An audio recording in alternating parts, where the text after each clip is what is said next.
10ஆம் வகுப்பு பொதுத் தேர்வு எழுதிக்கிட்டு இருக்கக்கூடிய மாணவர்கள் வந்து இப்போ உங்களுடைய இறுதித் தேர்வுக்கு தயாராகிக்கிட்டு இருக்கீங்க.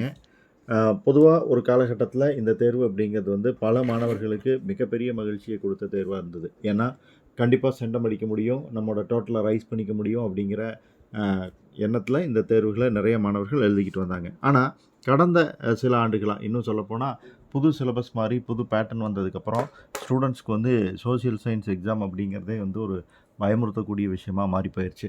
காரணம், அதில இதுவரைக்கும் இப்போ நீங்க நடந்து முடிஞ்ச எக்ஸாம்ல எல்லாமே பார்த்தீங்கன்னா, நீங்க எதிர்பார்த்த மதிப்பெண்கள் வந்திருக்காது. ஏதாவது ஒரு பகுதியில ஏதாவது ஒரு தப்பு பண்ணி நமக்கு மார்க் போயிருக்கும். ஸோ, பப்ளிக்ல அந்த தப்ப செஞ்சிறக்கூடாதுங்கிறதுனால, என்ன மாதிரி ஆன்ஸர் கீ குடுக்குறாங்க, எப்படி நமக்கு வந்து மார்க் போடுவாங்க அப்படிங்கிறத பத்தி தெரிஞ்சுக்கிட்டோம்னா, இன்னும் கொஞ்சம் ஈஸியா இருக்குங்கிறதுக்காக தான் இந்த வீடியோ உங்களுக்காக. கடந்த ஆண்டு சோசியல் சயின்ஸ் எக்ஸாம்ல என்ன நடந்தது, எப்படி மார்க் போட்டாங்க அப்படிங்கிறத பத்தியெல்லாம் இந்த வீடியோல நம்ம முழுசா பார்க்கலாம். 100 மார்க்குக்கு நடக்கக்கூடிய இந்த எக்ஸாம்ல முதல்ல 14 1 மார்க் வருது. 1 மார்க்க பொறுத்தவரைக்கும் நம்ம எப்பவும் சொல்லக்கூடியது தான். வினா எண், விடை குறியீடு, விடை குறிப்பு இந்த 3மே வந்து கண்டிப்பா இருக்கணும். ஆ ஆப்ஷன், ஆன்சர் இந்த 2ம் கரெக்ட்டா இருந்தா மட்டும் தான் உங்களுக்கு மார்க். அதனால அந்த 2யும் வந்து கரெக்ட்டா எழுதிருங்க. ஸ்க்ரீன்ல உங்களுக்கு தெரியறத பார்ப்பீங்க. ஆ அடுத்து பார்ட் 2 வந்து ரொம்ப ரொம்ப முக்கியமானது. 15வது கொஸ்டின்லேருந்து ஆரம்பமாகுது. பார்ட் 2வ பொறுத்தவரைக்கும் 10 வினாக்களுக்கு விடையளிக்கணும். வினா எண் 28 கட்டாய வினாவா அமையும். நீங்க புக் இன்சைட் கொஸ்டின்ஸ் வந்து படிச்சீங்க அப்படின்னா, உங்களுக்கு வந்து இந்த கொஸ்டின்ஸ்க்கு வந்து ஆன்சர் பண்றது ரொம்ப ஈஸியா இருக்கும். புக் இன்சைட் கொஸ்டின்ஸ் என்னென்ன இருக்கு அப்படிங்கிறது உங்களுக்கு தேவைப்பட்டதுன்னா, நான் வந்து உங்களுக்கு அடுத்த வீடியோல லிஸ்ட் குடுக்குறேன். ஓகே. இப்போ இதில என்ன மாரியான கேள்வி கேட்டிருக்காங்க? என்ன ஆன்சர்க்கு என்ன மாரியான மதிப்பெண்கள் குடுத்துருக்காங்க அப்படிங்கிறத பார்க்கலாம். ஃபர்ஸ்ட் கொஸ்டின் ஹிட்லர் ஜெர்மனி மக்களின் ஆதரவை எவ்வாறு பெற்றார்? அப்படிங்கிற கேள்வி. ஸோ இங்க பார்த்தீங்கன்னா, இதில பேராகிராஃப் மாதிரி குடுத்துருக்காங்க. சில ஆன்சர் கீழ வந்து பழைய ஆன்சர் கீழலாம் பார்த்தீங்கன்னா, பாயிண்ட்ஸ் மாரி குடுத்துருப்பாங்க. ஸோ நீங்க நெறையா பாயிண்ட்ஸ் எழுதிறது வந்து பெட்டர். வல்லமை மிக்க சொற்பொழிவாற்றலாலும், திறமையாலும், உணர்ச்சிமிக்க பேச்சுக்களாலும் ஜெர்மனியின் அதன் இராணுவ புகழ்மிக்க முந்தைய காலத்திற்கு மீண்டும் அழைத்துச் செல்வதாக அடால்ஃப் ஹிட்லர் மக்களை தன் பக்கம் ஈர்த்தார் அப்படின்னு சொல்லி எழுதியிருக்காங்க. ஸோ இந்த பாயிண்ட்ஸ் எல்லாம் வர்ற மாதிரி நீங்க எழுதுனீங்கன்னா, உங்களுக்கு 2 மார்க் வந்து கிடைச்சிரும். அடுத்தது பார்த்தீங்கன்னா, 16வது கேள்வி முசோலினியின் ரோமபுரியை நோக்கிய அணிவகுப்பின் விளைவுகள் யாவைன்னு கேட்டிருக்காங்க. 2 பாயிண்ட் குடுத்துருக்காங்க. அடுத்த கேள்வி ராமலிங்க சுவாமிகளின் சீர்திருத்தங்கள். அடுத்து அதுக்கு பார்த்தீங்கன்னா 4 பாயிண்ட்ஸ் குடுத்துருக்காங்க. ஏதாவது 2 பாயிண்ட் இருந்தாலே மார்க் வந்து உங்களுக்கு குடுத்துருவாங்க. 18வது கேள்வி லக்னோ ஒப்பந்தத்தின் முக்கிய அம்சங்கள். நெறைய அம்சங்கள் இருக்கும். அதில ஏதாவது 2 எழுதணும் அப்படின்னு சொல்லியிருக்காங்க. ஸோ இங்க ஆன்சர் கீழ இருக்கிறதுல இது இல்லாம இருக்கக்கூடிய ஏதாவது 2 கூட நீங்க எழுதலாம். அந்த ஒப்பந்தத்தில என்னென்ன இருக்கு அப்படின்னு சொல்லி. அடுத்து பதுங்குகுழி போர் முறை. இது நெறைய பேர் எதிர்பார்க்கக்கூடிய கொஸ்டின் ரொம்ப சிம்பிளானதான். தங்களை பாதுகாக்கிறதுக்கு எதிரிகளிலிருந்து தங்களை பாதுகாக்கிறதுக்கும் ஒண்ணோட ஒண்ணு இணைக்கப்பட்டிருக்கும். ஆயுதங்கள், கடித ஆணைகள் வந்து சேர்ந்தன அப்படின்னு சொல்லி ஏதாவது 2 பாயிண்ட் எழுதியிருந்தீங்கனாலே உங்களுக்கு மார்க் வந்துரும். பேரிடர் அபாய நேர்வு. இதுவுமே ரொம்ப முக்கியமான கேள்வியில ஒண்ணு தான். அதுக்கு அது என்னங்கிற டெஃபினிஷன் எழுதினாலே 2 மார்க். பன்னாட்டு வணிகம். அதனோட டெஃபினிஷன் அயல்நாட்டு வணிகம், பன்னாட்டு வணிகம் 2 ஒண்ணு தான். இந்த கேள்விய மாத்தி கேட்டாலும் இதுதான் ஆன்சர். அடுத்தது கோயம்புத்தூர் ஏன் தமிழ்நாட்டின் மான்செஸ்டர் என்று அழைக்கப்படுகிறதுங்கிற கேள்வி. அதுக்கு 2 பாயிண்ட் குடுத்துருக்காங்க. என்னென்ன பாயிண்ட் அப்படின்னு. அதில 2வது பாயிண்ட் கோயம்புத்தூர் தமிழ்நாட்டின் மான்செஸ்டர் என அழைக்கப்படுகிறது அப்படின்னு சொல்லி. அடுத்து 23 இயற்கை எரிவாயு என்றால் என்ன? கேள்வி கேட்டிருக்காங்க. அதுக்கு 2 பாயிண்ட் எழுதியிருக்காங்க குடுத்துருக்காங்க. இயற்கை எரிவாயு என்பது இயற்கையாக உருவாகும் நீர்ம, கரிம எரிவாயு. ஆயிரக்கணக்கான ஆண்டுகளுக்கு முன்பு அழிந்து புதையுண்ட தாவரங்கள், விலங்கினங்கள் அதிக வெப்பம் மற்றும் அழுத்தம் காரணமாக மட்குவதன் மூலம் உண்டாகக்கூடிய ஒரு வாயுவாகும் அப்படின்னு சொல்லி குடுத்துருக்காங்க. வெப்ப குறைவு விகிதம் என்றால் என்ன? அடுத்த கேள்வி. அடுத்தது இந்தியாவின் செம்மொழிகள் யாவை? அப்படின்னு கேட்டிருக்காங்க. இந்தியாவின் செம்மொழிகள் யாவைங்கிறது வந்து எந்தெந்த மொழிகள் இருக்கோ எல்லா மொழிகளையும் எழுதணும். ஏதாவது 2 மட்டும் எழுதிறக்கூடாது. ஸோ சிலதுக்கு 2 பாயிண்ட், சிலதுக்கு எல்லா பாயிண்ட்டும் அப்படிங்கிறதுல நீங்க கவனமா இருக்கணும். அடுத்தது பிரிக்ஸ் நாடுகள். இதுவுமே எந்தெந்த நாடுகள் இருக்கோ எல்லா நாடுகளையும் எழுதணும்.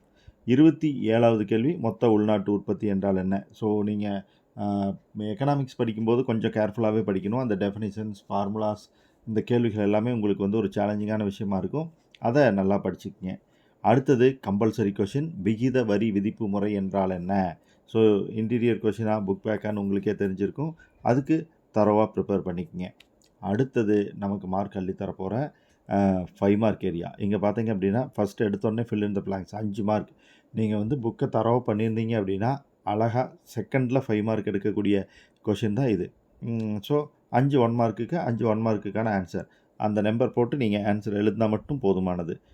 சென்டென்ஸ் எழுதுங்கிறதுல எழுதிங்கன்னா அண்டர்லைன் பண்ணி எழுதுங்க. எது ஆன்சரோ அதை அண்டர்லைன் பண்ணி காட்டுங்க. அதுதான் இந்த கொஷினை பொறுத்த வரைக்கும். 2வது கேள்வி 2ஆம் உலகப் போரின் விளைவுகள் 5 பாயிண்ட் எழுதியிருக்காங்க. நமக்கு இன்னும் கூடுதல் பாயிண்ட்ஸ் தெரிஞ்சாலும் எழுதி வைக்கலாம், தப்பில்லை. அடுத்து வேலூர் புரட்சியின் கூறுகளை விளக்குக. வேலூர் புரட்சியை பற்றி சொல்லியிருக்காங்க, என்னைக்கு நடந்ததுன்னு.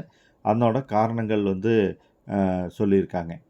ஸோ காரணங்கள் விளைவுகள் ரெண்டையுமே வந்து லிஸ்ட்டில் 7 பாயிண்ட்டாக கொடுத்துருக்காங்க. இதுக்கு வந்து 7 மார்க். நம்ம பேராகிராஃபாக எழுதும்போது நிறையாவே வரும். இந்த பாயிண்ட்ஸ் எல்லாமே கண்டிப்பாக இருக்கணும். அதை மட்டும் ஞாபகத்தில் வச்சுக்கோங்க. அடுத்தது வேறுபடுத்துக.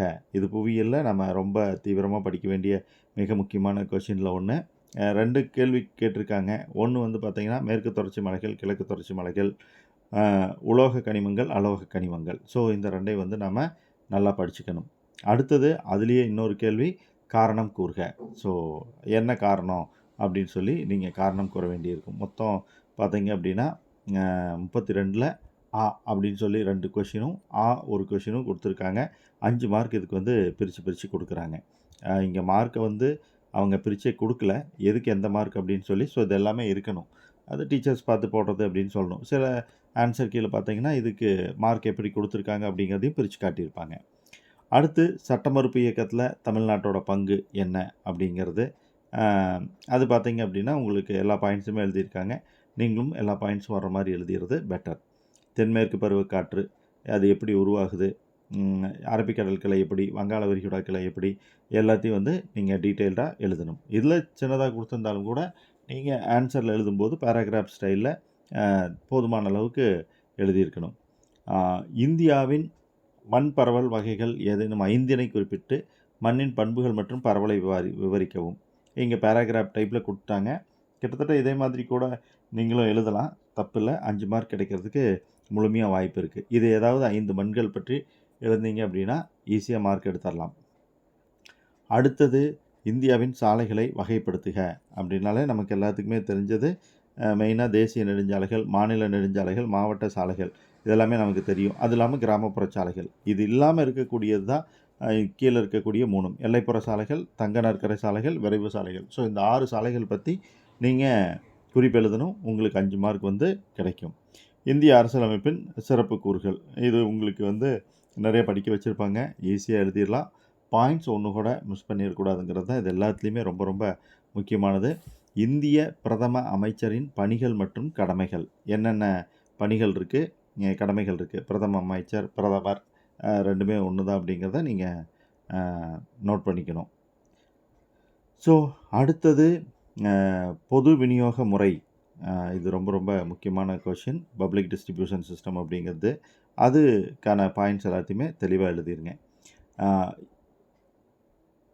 அடுத்தது எம்என்சி வளர்ச்சிக்கான காரணங்களை விவரிக்கவும். என்னென்ன காரணம் இருக்குது அப்படிங்கிறத பார்த்துக்கணும்.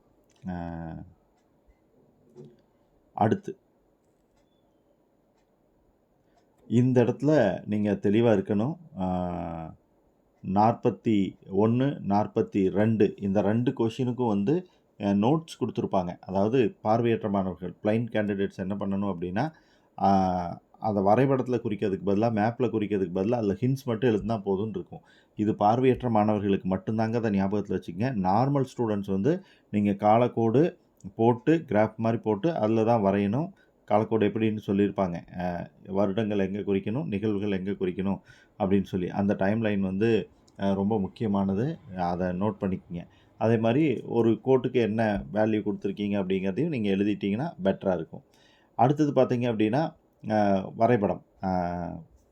பொதுவாக உலக வரைபடமோ இந்திய வரைபடமோ வரும். இதில் உலக வரைபடம் கேட்டிருக்காங்க. ஸோ நல்லா பார்த்துக்கிட்டு போயிருங்க.